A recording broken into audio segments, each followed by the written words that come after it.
Alors Thierry, belle année 2014 qui commence très bien avec 2 nominations, enfin une nomination et une élévation. Une nomination en tant qu'ambassadeur culturel, on y reviendra, et puis une élévation, puisque tu seras bientôt chevalier des arts et lettres. Oui, et alors, ça fait quoi ça? C'est une distinction, donc comme toutes les distinctions, ça sert à rien, mais ça fait quand même plaisir à celui qui la reçoit. Ça fait aussi, ça fait certainement aussi plaisir à ceux qui m'aiment bien, un peu moins à ceux qui m'aiment moins, mais ça c'est pas très grave. Et surtout, ça va me permettre de porter un peu plus loin le message qui m'est maintenant confié avec ce statut d'ambassadeur culturel de la ville.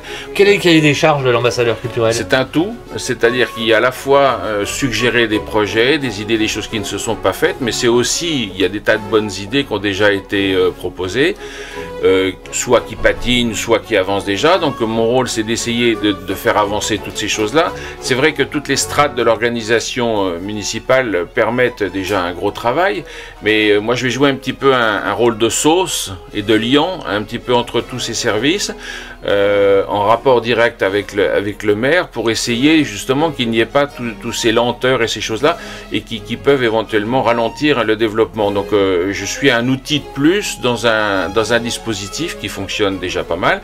Et alors effectivement, je vais apporter des idées, mais je vais surtout faire que le projet Dijon dans son ensemble se développe. C'est un rôle qui me correspond, c'est-à-dire autour de la culture, de la gastronomie et du vin, qui sont, comme on le sait, mes passions, et puis Dijon, qui est ma ville préférée, ma ville de référence, essayer de développer cette image à l'international et aussi amener des projets internationaux sur la tendance culturelle, gastronomique et vineuse, dans la perspective de la Cité de la gastronomie, dont on parlera, de développer l'image et de contribuer avec beaucoup d'autres acteurs à montrer ce que Dijon est réellement. Je pense que Dijon est quelque chose de très fort, mais qu'on ne le sait pas assez. C'est un peu comme Rameau.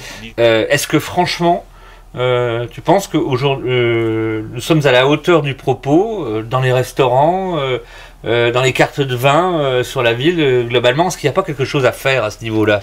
Il y a toujours quelque chose à faire, améliorer, mais je pense qu'on peut faire un état des lieux aujourd'hui qui est quand même très positif et bien supérieur à ce qu'on a connu il y a quelques années. C'est-à-dire, il en est de cette question-là comme de Dijon. Dijon d'aujourd'hui n'est pas le Dijon d'il y a 10 ans.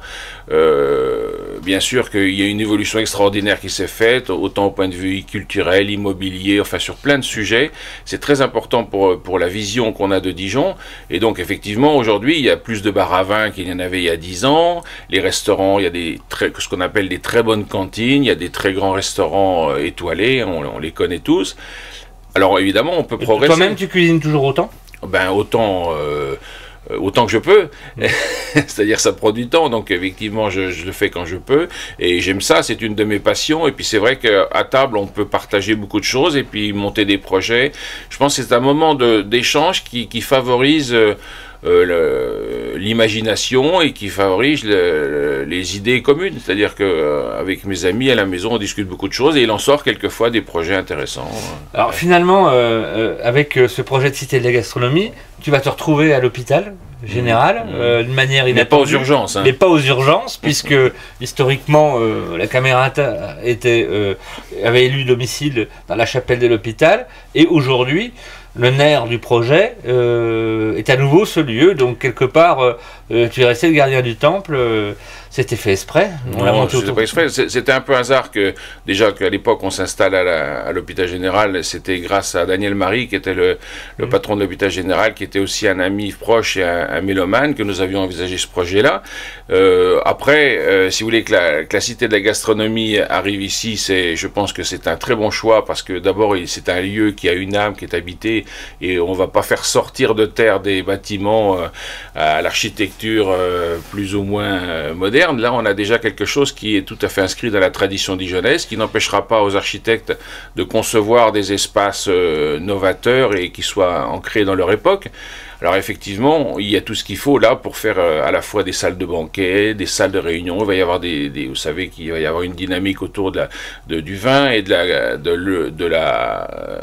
la sommellerie. Il va y avoir une école de sommelier, il va y avoir tout un tas de projets comme ça liés au vin, parce que la Cité de la gastronomie à Dijon va beaucoup parler de vin.